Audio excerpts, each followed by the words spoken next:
Story number 1. I never thought I'd say this, but I wish we'd never gone hiking that day. It all started as a typical adventure. Me, Alex, and Sam, three best friends with a love for the outdoors, set out to conquer the densely wooded trails of Ravenwood Forest. It was supposed to be fun, an escape from our boring lives in our small town. The morning was bright and chirpy as we set off, our backpacks loaded with snacks and water. We joked and laughed, snapping photos of the breathtaking scenery. But as the sun began to dip lower, things took a turn.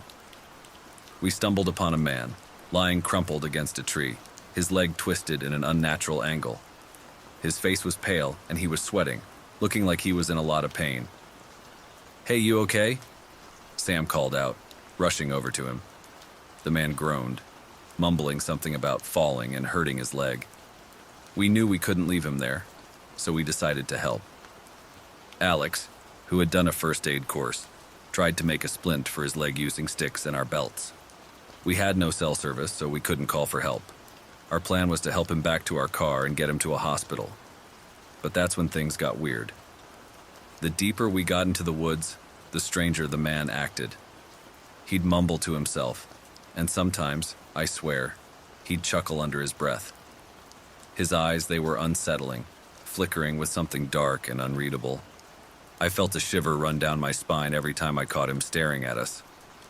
Night fell, and with it came an uneasy silence.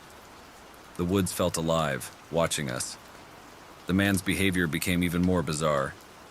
He'd whisper, but when we asked him what he said, he'd just smile, a creepy, toothy grin that made my skin crawl. "Guys, I don't like this," I whispered to Alex and Sam as we set up a makeshift camp. We were lost, the darkness making it impossible to find our way back. We agreed to take turns keeping watch while the others slept. It was during my shift when things escalated. I heard rustling from where the man was supposed to be sleeping. I turned the flashlight towards him, but he was gone. Panic surged through me. I woke Alex and Sam, and we frantically searched around. We found him standing near the edge of our camp, staring at something in the dark. "They're here," he whispered, pointing into the darkness. My heart pounded in my chest. "Who's here?" I asked, my voice shaking. Before he could answer, a scream echoed through the woods, high-pitched and filled with terror. It wasn't human. It didn't sound like any animal I knew either. We froze, our eyes searching the blackness around us. The man started laughing, a sound so chilling it made my blood run cold. "Run!" Sam yelled, and we didn't need to be told twice. We bolted, leaving our gear behind, the man's laughter following us. We ran blindly, branches whipping our faces, roots tripping us. The screams continued, surrounding us, getting closer. I don't know how long we ran, but eventually we collapsed, gasping for air. The forest was silent again. The man and the screams were gone. We huddled together, too scared to move, until the first light of dawn peeked through the trees. We found our way back somehow. The car was a welcome sight. We didn't talk much on the drive home, each lost in our thoughts, trying to process what happened. Story number 2. As a solo hiker, the woods always felt like a second home to me. But that day, with Jake, my best friend since forever, things were different. The forest we chose was dense, ancient, and whispered secrets in the rustle of its leaves. We were excited, two teenagers on an adventure, ready to conquer nature. The day was bright, the air crisp, and our spirits high. We talked about everything and nothing, our footsteps in sync. But as the sun dipped lower, the forest seemed to shift. The trees grew taller, the paths narrower, and an unsettling silence settled in. I remember the moment I lost Jake. We were at a fork, and I turned to ask which way he thought we should go. But he wasn't there.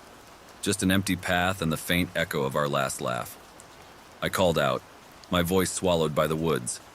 Panic clawed at my chest. The search was frantic at first. I retraced our steps, shouted until my throat was raw, but there was no sign of him. It was like the earth had swallowed him whole. As night fell, the forest transformed again, darker, more menacing. I huddled under a tree, shivering, the sounds of the night like whispers of danger. Days passed, or maybe it was weeks. Time was a blur. I wandered, hoping to find a way out, or a sign of Jake. The forest seemed endless, a maze without an exit. Hunger gnawed at me, exhaustion weighed down my limbs, but fear was the worst part. The woods played tricks on me. Shadows moved, and I thought I saw Jake, but when I ran towards him, he vanished. At night, I heard footsteps, but when I looked, there was nothing. The isolation was suffocating, every creak and rustle a reminder of my loneliness. One evening, as the sky painted itself in shades of orange and pink, I stumbled upon a clearing. In the middle, there was a pond, its surface still and mirror-like.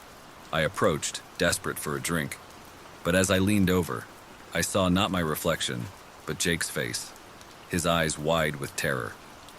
I recoiled, stumbling backwards, heart racing. That night was the longest. I couldn't sleep, Jake's face haunting me. By morning, I had made up my mind. I had to find him, or at least what had happened to him. The forest was no longer just a forest. It was a puzzle, a mystery I needed to solve. I started marking trees, creating a map in my mind. I listened, not just to the sounds of nature, but for anything out of place. I noticed things I hadn't before, patterns in the way the trees grew, strange markings on the bark, paths that seemed to appear and disappear. The deeper I went, the more I felt like the forest was alive, watching me, testing me. I saw things that couldn't be real. Shadows that moved with intelligence, whispering winds that seemed to call my name, and once a chilling laugh that echoed through the trees. Then, one day, in a part of the forest so thick the light barely touched the ground, I found it. A cabin, old and covered in moss, hidden away like a secret. My heart pounded as I approached, half in hope, half in dread. The door creaked open to reveal a room frozen in time. Dust covered everything, and in the middle, a table with 2 cups of tea, as if waiting for guests. On the wall, pictures. Pictures of Jake and me, some from this trip, some older. My breath caught in my throat. In that instant, I knew. The forest hadn't taken Jake. He had become part of it, in a way I couldn't understand. And now, it was calling to me, offering the same twisted fate. The realization hit me like a wave, and I ran. I ran like the wind, tears streaming down my face. The way out was a blur, instincts guiding me more than memory. And when I finally burst out of the tree line, into the open, I collapsed, gasping for air, the sun warm on my face. Story number 3. We called ourselves the Adventure Squad. Just 4 friends, me, Mike, Sarah, and Chris, bonded by our love for the outdoors. Our plan was simple, a weekend hiking trip in a remote area. No cell phones, just us and nature. It was supposed to be an escape from the daily grind, a chance to make memories. Little did we know, it would become an unforgettable nightmare. The first day was perfect. We set off early, joking and laughing under the bright morning sun. The trail led us deep into the woods, where the air was fresh and the sounds of the city were replaced by the rustling of leaves and distant bird calls. It was liberating, being disconnected from the world, just relying on each other and our instincts. As we ventured further, the path became rugged. The dense canopy above seemed to swallow the light, casting long shadows that danced around us. Chris, always the adventurous one, led the way. But his enthusiasm would soon lead to disaster. Late in the afternoon, while navigating a particularly tricky part of the trail, Chris stepped wrong. A hidden hole, masked by the underbrush, twisted his ankle severely. His scream echoed through the trees, sending a shiver down my spine. We rushed to his side, but the damage was done. His ankle was swollen, and he couldn't stand on it. Panic set in as we realized our situation. Stranded in the middle of nowhere, with the sun setting and one of us injured, our adventure turned into a survival situation. We decided to make camp right there, hoping to find our way back at dawn. But as darkness enveloped the forest, so did our fears. The night was restless.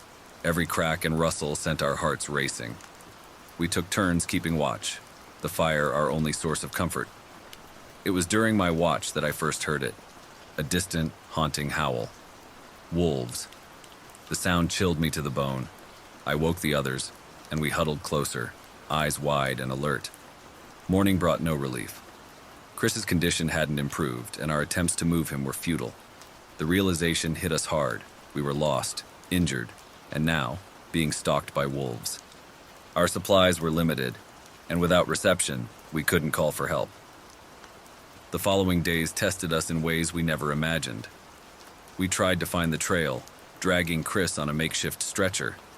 But the wolves were always there, lurking in the shadows, their yellow eyes watching. Fear and exhaustion became our constant companions. On the third day, we faced another crisis. Our food supply dwindled to nothing. Hunger gnawed at us, weakening our bodies and minds. Arguments broke out, fear turning to anger. Sarah, usually the peacemaker, snapped. She suggested the unthinkable, leaving Chris behind. It was a shock, a betrayal of our friendship. We refused, but the seed of desperation was planted. That night, the wolves attacked. They emerged from the darkness, a pack of shadows with gleaming eyes and bared teeth.